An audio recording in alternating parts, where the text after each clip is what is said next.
Mes princes, je ne sais pas quelle faute vous avez commise pour mériter un tel sort. Je suis désolé. Je n'ai fait qu'exécuter un ordre du roi. Un ordre que je ne peux ni contester, ni refuser. J'ai maintenant une faveur à vous demander, doyen Amara. Commencez par moi. Je ne veux pas voir mon frère mourir. Non, ne l'écoutez pas, doyen. Commencez par moi. Je ne supporterai pas même pour une seconde d'intervalle voir mon frère recevoir un coup fatal. Mes princes, puisque vous ne vous entendez pas sur ce point, Non, laissez-moi... attention.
Dans la nuit encore fraîche, les deux servantes furent convoquées ensemble dans la demeure de Sona. Les reines les attendaient debout, graves. Vous étiez toutes les deux présentes devant nos portes cette nuit-là. Ce que vous avez entendu ne doit pas être oublié. Le moment venu, vous devrez en témoigner. Majesté, nous n'avons rien vu. Nous avons seulement entendu vos paroles. Cela suffit. Votre témoignage portera sur ce que vous avez entendu. Mais écoutez bien ceci. Ce qui s'est passé doit rester strictement à l'intérieur du palais. Si nous apprenons que la moindre rumeur circule dehors, si le peuple commence à murmurer, nous considérerons que la fuite vient de vous. D'ailleurs, vous ne sortirez pas de la cour du palais tant que cette affaire ne sera pas portée devant le roi. À son retour. Nous avons compris, Majesté. Je précise encore une chose. Vous ne témoignerez que si le roi vous le demande. S'il ne le demande pas, vous vous tairez pour toujours. Dans leur demeure privée, loin du palais, Shérif et Sori se retrouvèrent seuls. Le silence pesait plus lourd que les mots. Ce que nous venons de vivre, je n'arrive toujours pas à y croire. Moi non plus. Tout était préparé. Les paroles, les cris et ce silence après. Ça me dégoûte, Sori. Cette vie, ce palais, après cette nuit, tous mes cœurs. C'est pareil pour moi. Une chose est sûre, je ne remettrai plus les pieds au palais avant le retour de notre père. Moi non plus, quoi qu'il arrive. Malgré notre innocence, je ne me vois pas debout devant notre père pour me défendre si cela doit faire de nos mères des coupables. Dans les deux cas, que l'on reste sans se défendre ou que l'on se défende en les accusant, c'est une situation infernale pour nous. Dis-moi, et si elles n'étaient pas nos véritables mères? Cette pensée m'a traversé l'esprit et elle me fait peur. Il y a quelqu'un qui pourrait répondre à nos questions. Tu veux dire Essatou? Oui, elle nous a élevés. Elle nous connaît mieux que quiconque. Mais pas maintenant. Son accouchement est proche. Exactement. Nous n'allons pas la troubler dans cet état. Sorry, est-ce qu'on ne devrait pas partir d'ici pour de bon? Aller là où personne ne nous connaît. Si ce n'était pas la crainte de mon Créateur, le jour du jugement dernier, j'aurais préféré le suicide plutôt que de vivre une situation aussi honteuse. Mais restons. Attendons le retour du roi, sans nous défendre. Je sais que la sentence sera la mort, qu'il nous tue. Ainsi, au moins, nous ne porterons pas le péché de notre propre mort. Oui, tu as raison. Attendons. Ils ne dirent plus rien. Cette nuit-là, ils ne perdirent pas seulement la paix, mais les dernières certitudes de leur enfance. Comme ils en avaient décidé, les deux princes ne remirent plus les pieds au palais durant les 2 jours qui précédèrent le retour du roi. Au début de cette nuit-là, le roi Malik franchit les portes du palais. Aucune trompette, aucune foule, seulement quelques gardes immobiles. À ses côtés marchait son fidèle conseiller. Les autres membres de la forte délégation avaient reçu l'ordre de regagner leur demeure, sans passer par le palais. À l'intérieur, les deux reines les attendaient. Habituellement, après l'annonce de mon arrivée, un second garde vient me rendre compte de l'état du palais et de la manière dont je dois rentrer. Cette fois-ci, c'est une lettre que vous m'avez envoyée me demandant de rentrer de nuit, sans bruit, au motif qu'un grave événement familial s'est produit et qu'il ne devait être connu de personne. Me voici donc. Dites-moi, que s'est-il passé ? Oui, il s'agit d'une affaire strictement familiale. Majesté, nous avons jugé préférable d'écrire. Ce que nous avons à vous dire ne peut être entendu par personne d'autre. Pas même par votre conseiller. Le roi observe le visage de Sona, puis celui de Safiatou. Il comprend que ce moment n'est pas ordinaire. Il se tourne vers son conseiller. Attends-moi dans une autre pièce du palais. Comme vous l'ordonnerez, Majesté. Le conseiller s'incline. Il s'éloigne sans poser de questions. Le roi reste seul face aux deux reines. La nuit semble se refermer autour d'eux.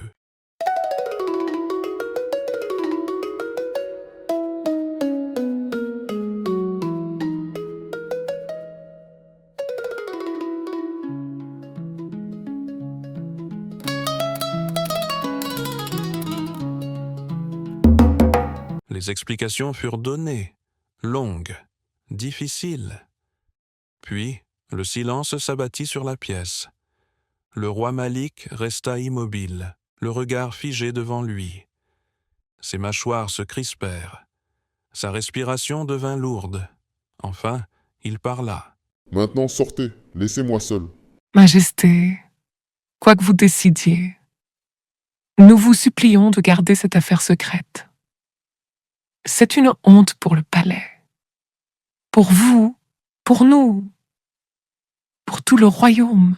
Et malgré tout, ce sont nos fils. Vos fils ? Ce que vous venez de me rapporter ne relève ni de la faiblesse, ni de l'erreur, ni même de la désobéissance. C'est une souillure, une offense impardonnable. Majesté, nous craignons votre sentence. Il n'y aura qu'une seule sanction, la plus lourde, la mort. Majesté, au moins, que cela reste entre nous. Que personne n'en sache rien, pour préserver l'honneur du palais. Cette affaire ne sortira pas de ces murs. Seul mon conseiller sera mis au courant, personne d'autre. Allez, je me charge du reste. Les deux reines s'inclinèrent profondément et quittèrent la pièce, le cœur battant, leur visage noyé dans une fausse détresse. Le roi resta seul. Dans le silence du palais, une décision venait d'être scellée. Après le départ des reines, le conseiller revint trouver le roi. Celui-ci lui expliqua alors toute la situation. Puis le conseiller tenta de raisonner le roi. Majesté, permettez-moi une requête. Je pense qu'entendre les princes, ne serait-ce qu'une seule fois, par respect pour votre sang et pour la justice que vous incarnez, serait une juste approche. Non, ce que j'ai appris ne se plaide pas. Les entendre serait déjà une honte. D'accord, j'ai compris, Majesté. Cette affaire s'arrête ici, toi et moi seulement. Il en sera fait selon votre volonté. La décision du roi était désormais irrévocable. Ainsi, le roi envoya le conseiller faire appeler Amara, qui se trouvait déjà quelque part dans la cour du palais.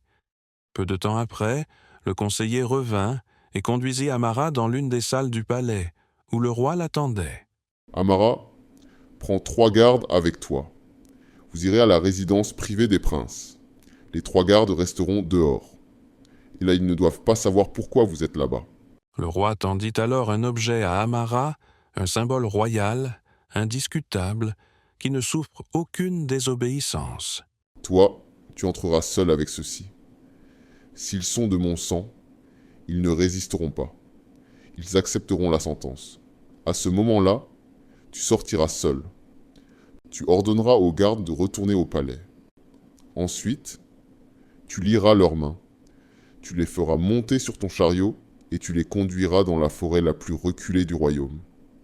Là-bas, tu les abattras et tu me rapporteras leurs chemises. Mais s'ils résistent, alors ils ne sont pas mes fils. Dans ce cas, tu feras appel aux gardes restés dehors. Vous les ligoterez et vous les ramènerez ici, au palais. Je vérifierai moi-même qui est leur père avant de les faire exécuter. Amara resta figé, troublé, mais il s'inclina profondément. J'exécuterai vos ordres, Majesté. Amara sortit, le pas lourd. Il ne savait rien, il ne devait rien savoir, car lorsque le roi ordonne, on ne cherche pas à savoir pourquoi, on exécute.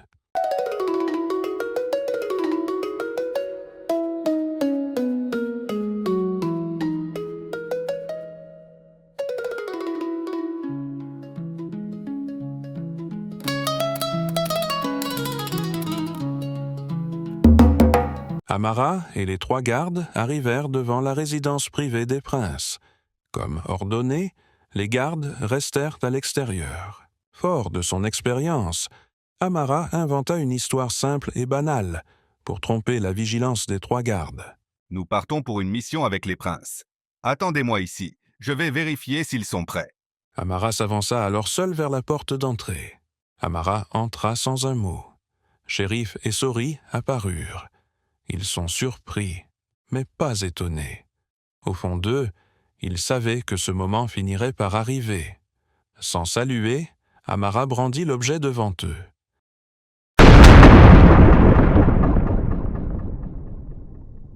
Les princes reconnurent aussitôt le symbole. Ils en connaissaient la signification. Aucune contestation n'était possible. Sans échanger un regard, ils tendirent leurs mains vers Amara, en signe d'acceptation de la sentence de leur père. Amara resta immobile un instant, puis il leur dit « D'accord, mes princes, j'arrive dans un instant. » Amara ressortit aussitôt et s'adressa aux gardes. « Retournez au palais, la mission n'aura pas lieu tout de suite. » Amara revint à l'intérieur. Les princes l'attendaient déjà, debout, calme, prêt. Shérif prit la parole, d'une voix posée. « Doyen Amara, accordez-nous un court instant. » Juste le temps d'écrire quelques notes et de prendre chacun la bourse personnelle que nous avons dans cette demeure. « D'accord, je vous attends. » Les princes s'assirent. Ils écrivirent. Leur bourse se posait près d'eux, sans précipitation, sans larmes. Lorsqu'ils eurent terminé, sans un mot de plus, ils prirent la route de la forêt la plus reculée du royaume. La nuit les enveloppa. Le reste appartenait désormais au silence.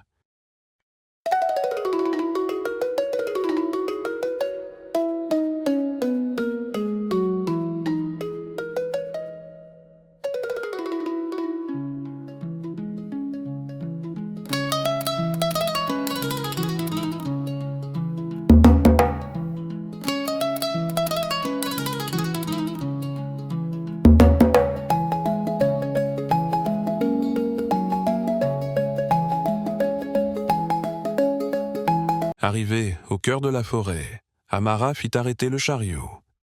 Ils descendirent tous les 3 et avancèrent jusqu'à un espace dégagé, entouré d'arbres immenses et silencieux. La nuit était épaisse. Aucun chant d'oiseaux, aucun souffle de vent. Amara s'arrêta enfin et se tourna vers les princes. « Mes princes, je ne sais pas quelle faute vous avez commise pour mériter un tel sort. Je tiens à vous dire une chose, je suis personnellement fier de vous. Et en même temps, je suis désolé. Je n'ai fait qu'exécuter un ordre du roi. Un ordre que je ne peux ni contester, ni refuser. » Doyen Amara, nous vous remercions pour votre loyauté. Vous n'avez pas à vous excuser, faites votre devoir. Vous n'êtes responsable de rien. Tenez, voici des notes. L'une est adressée à notre père, et chacun de nous a écrit une lettre destinée à sa mère. Quant à nos bourses, nous vous demandons de les remettre, chacune, à la mère à qui elle revient. D'accord, allez les déposer dans le chariot et revenez.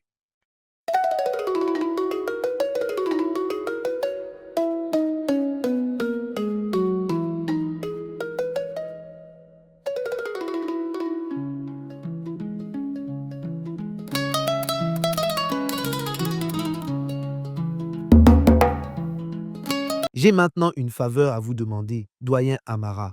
Commencez par moi. Je ne veux pas voir mon frère mourir. Non, ne l'écoutez pas, doyen. Commencez par moi. Je ne supporterai pas même pour une seconde d'intervalle voir mon frère recevoir un coup fatal. Mais prince, puisque vous ne vous entendez pas sur ce point, Non, laissez-moi... attention.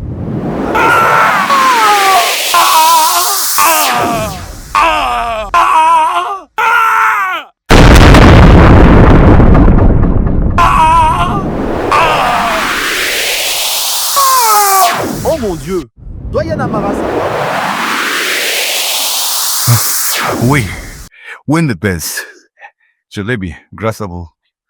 Ah. Restez tranquille, doyen. Le python est mort. Vous n'avez plus rien à craindre. Sa tête est complètement déchiquetée. Non, doyen Amara, si vous êtes sauvé, ce n'est pas nous, c'est grâce à Dieu. Maintenant, si vous êtes prêt à faire votre travail pour lequel nous sommes là, nous sommes prêts. Tenez votre arme.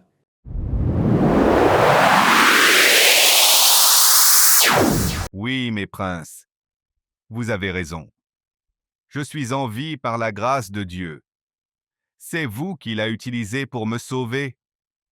Après ce qui vient de se passer, je ne peux plus vous ôter la vie, même si le roi me l'a ordonné. Le roi m'a donné un ordre, mais le maître du roi, le chef suprême, au-dessus de tout pouvoir, vient de m'en donner un autre. Je choisis d'obéir à Dieu. Non, je ne vous exécuterai pas. Allons vers le cheval. Amara sortit un morceau de tissu noir de sa poche. Il essuya soigneusement les taches rouges sur ses vêtements, puis jeta le tissu au sol. Prenez ces bourses. Elles étaient destinées à vos mères. Utilisez-les pour partir loin d'ici, et si vous avez parlé de ces bourses dans vos notes, je remplacerai vos bourses par mes fonds personnels. Je vais remettre vos notes à vos parents tels que vous le souhaitez. Non, doyen, ne vous inquiétez pas. Nous n'avons rien dit à propos des bourses dans nos notes. Tant que vous êtes dans une terre où l'on connaît Sahareki Sal et le nom du roi Malik, vous n'êtes pas en sécurité. Continuez votre chemin jusqu'à un endroit où personne ne connaît notre royaume. Vivez une vie nouvelle. Vous êtes jeune. Vous êtes instruit. Vous avez été formé dans de nombreux domaines. Vous pouvez mener une vie paisible et digne. Tant que le roi vit, ne revenez jamais. En revanche, remettez-moi vos chemises. Je dois les rapporter au roi. Sans un mot, les princes retirèrent leurs tuniques, les plièrent et les confièrent à Amara. Amara les reçut avec respect. Puis, dans le silence de la forêt nocturne, ils se séparèrent de lui. Une page de l'histoire de Sahar Kissal venait de se refermer.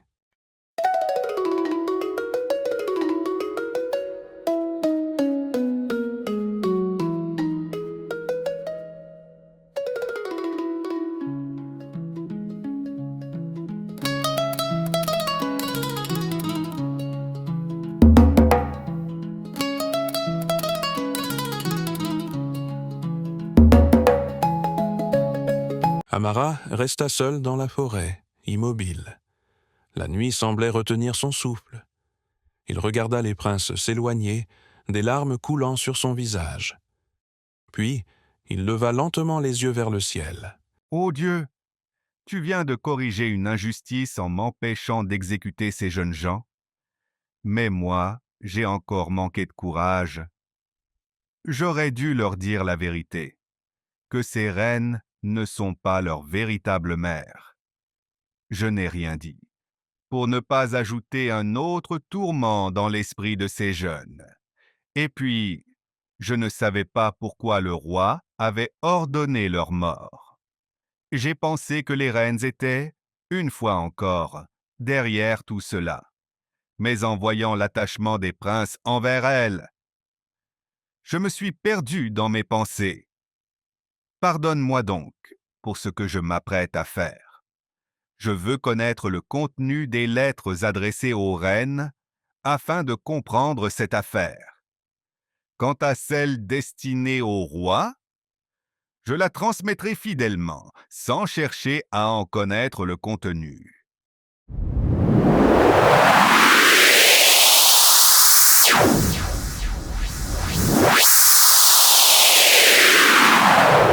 Chère maman, c'est avec une tristesse incommensurable que je vous écris cette lettre. Ce qui s'est passé l'autre nuit entre ma belle-mère et moi m'a profondément dévasté. Cela est resté incompréhensible jusqu'à l'instant même où je vous écris ces mots. J'ai été particulièrement surpris d'apprendre que mon frère a vécu exactement la même chose cette nuit-là. Nous nous posons 1001 questions pour comprendre votre motivation à agir ainsi envers vos propres fils, au point de nous demander si vous étiez réellement nos mères. Malheureusement, nous n'aurons jamais la réponse. Le roi vient d'ordonner la sentence capitale contre nous. Vous ne pouvez imaginer le soulagement que cela nous a procuré, car nous n'avions aucun mot pour nous défendre contre vous devant notre Père. Nous avons estimé qu'il n'était pas nécessaire de chercher un coupable et une victime dans cette affaire, car quelle qu'en soit l'issue, elle n'aurait jamais été juste, et rien ne serait plus jamais comme avant. Ainsi, être condamné est le plus grand cadeau que le roi pouvait nous offrir, et nous l'acceptons avec dignité. Quant à vous, nous espérons que vous continuerez à vivre paisiblement pour le reste de votre vie. Nous vous demandons seulement de bien prendre soin de notre Père et de ne jamais le trahir, car nous ne connaissons toujours pas vos véritables intentions. Merci, maman. Malgré tout, je vous aime. Adieu. Amara ouvrit et lut la deuxième lettre à son tour. Toutes deux disaient exactement la même chose. Maintenant je comprends. Tout est clair. Tout cela, c'est l'œuvre des reines. Je ne leur remettrai pas ces lettres. Non, elles ne les auront pas.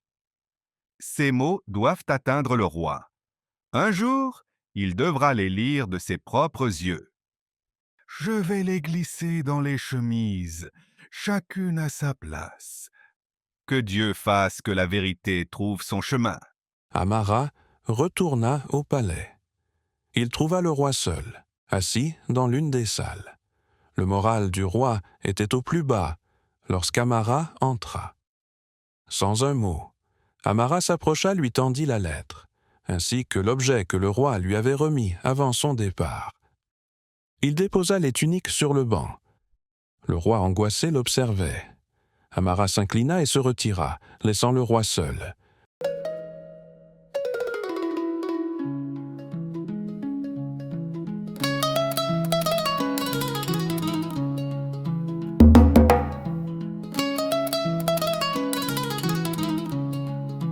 Peu après le départ d'Amara, le roi ramassa les tuniques, la lettre et l'objet.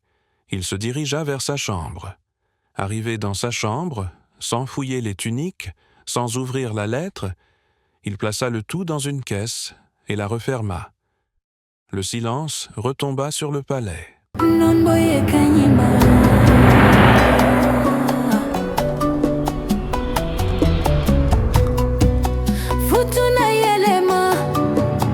Bantama